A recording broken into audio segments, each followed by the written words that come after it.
Yana sene mo akwa baby Adom TV Badwam so na wote saa enumwe dia na say Medimafo Herbal Hospital and a word mo braso bani abedi nkomo wo kwan ya wonfa bibidro so e de esa enyarwa ahodo nti ene ye wo Dr. Hansen ye boa e wo ha free Medimafo Herbal Hospital and only ye eba bedi enkomo dog ye mo official pa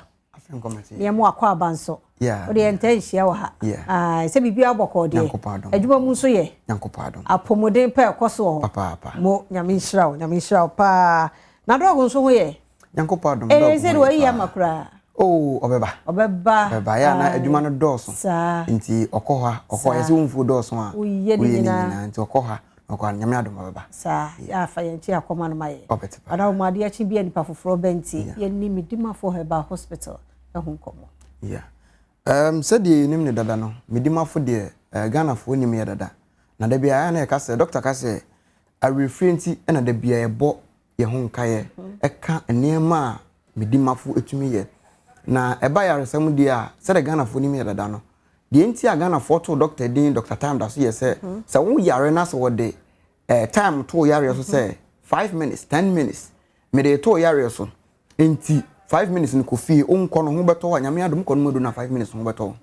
se 10 minutes no de ma wa 10 minutes enti na Ghana fo na epe din Dr. Time da so fi se doctor we die o yare a wo de bre beto yare so Ghana ha bin si hada ono nko a pe ena Nyankopon de set mi na ma no na aya na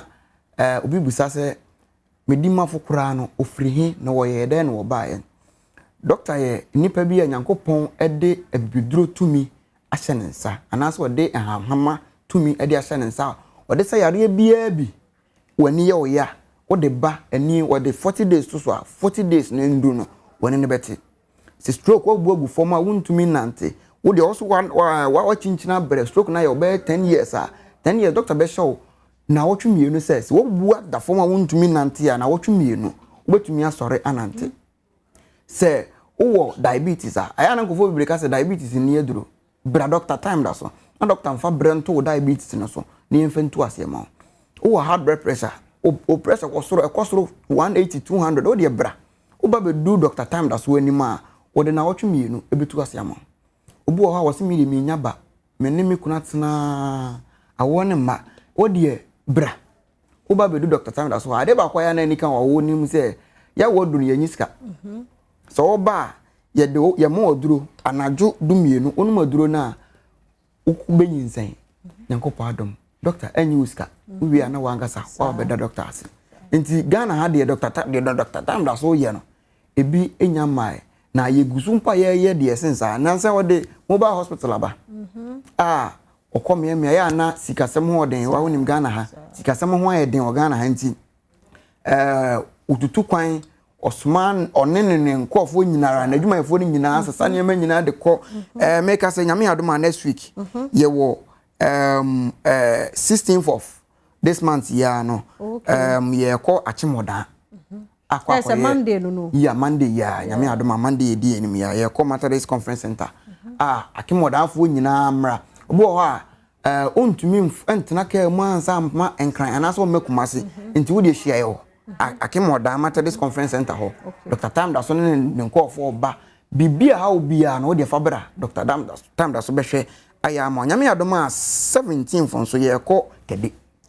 ye ko kede Roman Catholic Church premises ho na ye kwa koye mobile hospital no afen so nyame Adom 18 ye ko asaman kese asaman kese so next week ni nyina no isi region ho na mu gina ho na gina isi first stop no ye 16th no aya chimoda na 17th no ye kede yeah na ni 18th so ye ko asaman kese wow nyame Adom 19th so ye ko kuforodua wow yeah nti week ya mo eastern region yeah mo ya apomodin mo ye screening ye screening bibia de fa apomden ho de wo de bra doctor de mfidie nyina eba mfidie no so nyase ye de nyina free hospital wa ye nya bi hospital no i mobile clinic ne koso no hospital no so koso ye de mfidie ni bi ba ho a ye ba ba ye adwuma ahwe wo yare bi ha wo no wo de fa bra se wani na ye wo ya se wo de wo sisi kura de ya na ye nka because adanse no e dose too much sisi obi se misisi ye me ya doctor me ntumi nante wo de bra doctor man na wotwe me no 2 weeks 2 weeks no wan kasa bo hu se utumi enante obi wo se me e be ma nya adwuma doctor say eno de entatia case o se na wotwe 24 hours se be man da form kojo to a 24 hours be man be sori aye adwuma enti doctor de se oso wo ba na se wo ba wo ba no moduro doctor man na wotwe ana se na da ba ako na okọ no moduro na wan hu se sanye bia o doctor se usika no bo hu premium no ma de wo ka bia ye no kore Nyankopon na de ya yarese to mini de ama no se wo de hawo no wo de bra nyame adom a doctor so sa atena se ye premium service no ekoso nyame adom 20th of February nyame adom Friday by week and ye premium service no wo de bo modern na bra so person hu doctor one on one a be obetumi abehu no on 19th Thursday or Thursdays and Fridays. But Thursday, no, because of say any premium service, you will be lie. But premium service, no dear, only no one on one, so 30 minutes, 30 minutes, no, over to me, and then Nakasa, Edding Comobia, dear be how be an order for the Dana, or by Eddie amount. Now, premium service number near 0591 20 23 75 0591 20 23 75. And now, premium service, no. Eno se ubuku appointments no na uba beshia na one hour time be me obu ho na we corporate worker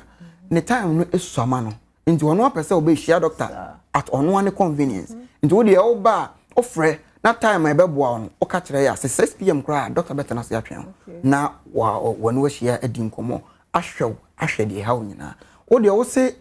wobu agufom bo a onya accident untumi nante on de omra Nyankopon Adom doctor de eduroka na ne ho beto no ne yefun ye oya obi wo ha wo so nya kidney issue o da dialysis so Nyankopon Adom bra wo ba bedu doctor ho a doctor de aduro wa na wo twemie no wan kasa bo hu se sanye aba woni padua yi mu nti obi wo ha o yare a wo da fie esan sika sem nti o so mentumi ma doctor de wo ba bedu doctor ni ma sika sem no enya den kura oba na se kakre kura doctor besom de amodo wo mpa obeba no na sika kura no be labs awie no na sika no kura no asan doctor be mo do no akokonom me kai wa woman bia me hwe no na woman no ba beduru o me hwe ni odi ni kunu bai nti me hwe no ni kunu wie no na e stroke na ni kunu ntumi nante o tefi mu na me hwe ni wie ye na ubusa se doctor me ye wie o na ya labs ni bia wie no sisi sika na o charge no once the kura no no se mame me mo do na konom wie a o de bra okoko no do 2 weeks na obaye no na ni kunu na tumi asore nante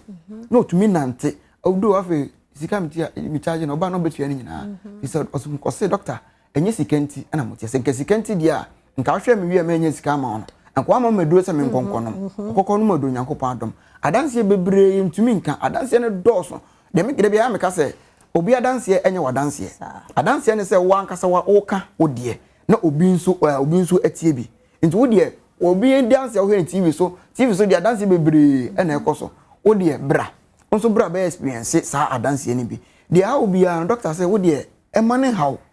yare bia be nanim a e entatia case wo de bra o say de wontumi e yo obi a wo na wontumi wo de saka wo 3 minutes a wo de bra doctor be ma 1 minute ama ho ato me ka wa woman bia me hwe no owo manso na woman no ebu da ho 10 years wontumi ensore enante enti omude woman ne ba no taxi no mo high no mo de ne ba enti oda taxi ni mu na wontumi ntrase onu wontumi ngina ho enti omude ne to me table nchen se na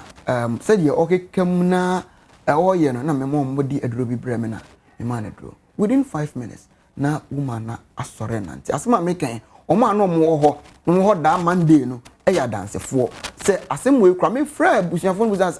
nipa mo de ne bai ya turo bia na because me ya na metia me ya na me aduro me de man no me de man se pen ne be kofom ba me man aduro so on sore nante within 5 minutes na woman na sore nante no so doctor se nipa no on yare a yentumi mfa no ntoke mu high can mfa ne ma engineer ma yakoso doctor time that's what dey anwan wasem bebre me ka man bi wo western region takrade man no yare kidney failure wa yare na omunde ne kotoji man no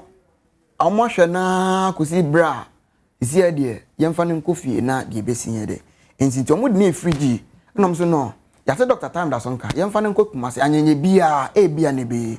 Nyankopɔn Adom papa akwasi bankam etiase enne ameka se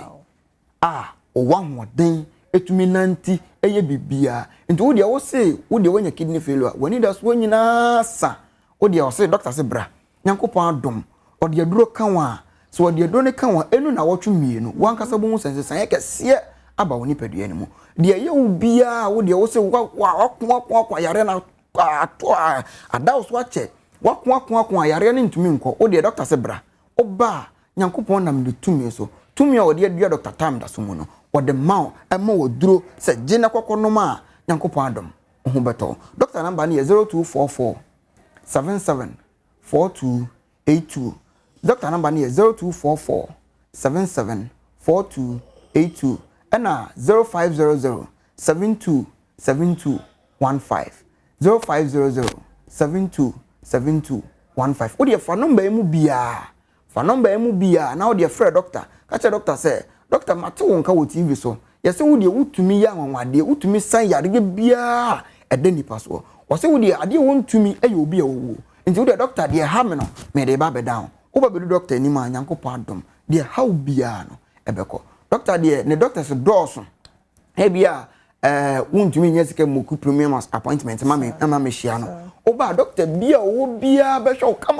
kama say the Dr. Time da so e hwe wo bank ran ha nkran sisi me won kran ha Dr. Ebo me wo ha Dr. Ima wo ha Dr. Usu Boaten wo ha ukokuma sen so Dr. Same wo ho Dr. Ajimai enso wo ho Dr. Bia kwakoto no hospital ho bia no obehwe kama se nsuo mpo ne ebesa ma wo se wo de age na kono ma nyagidie se Nyankopɔn Adom ho beto de ha wo bia no wo de bomode na ba bedu Dr. Time da so Nyankopɔn ya Adom a eye 20th appointment no koso said me din kan kai na no appointment no koso nti wo de book appointment no me say the appointment number no start to gebiem 0591 20 23 75 0591 20 23 75 wo de book appointment no so yan kan si so o book appointment na wa ma time no ese wo di time no so wa nkodi obi die mu dabi ene obi wa no abantem na obema pressure mi wa time ne de nti say 2:30 ni make sure say wo consulting room wa o sia nya sa na te mo bia ma ho bebrebra wo time enson premium for do sa bra time a ye de amount say no na e so hu doctor say be ya bi o ha na obi ye 1:30 ba obedu ho 1 na wo bedu hot 12 wo ye 2:30 o san hu a ahia wa be ka say wo beja no you are your time nti chechiro mu sa bo nti ase eno nti na ye ka say obi abetumi ama ono ankasa ne time a ope say doctor me ya de nti ebo 3 a na meba doctor me ya de ebo 5 a meba 5 ron ye book sa appointment no 5 de amount the 5 ni duru wa unku ape na ba be share doctor in the 5 ni nso na say bia wa ma time 5 na be do ho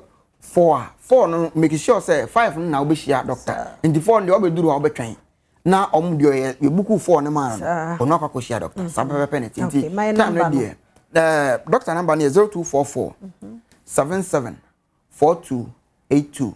0244 77 4282 and the premium number ni 0591 20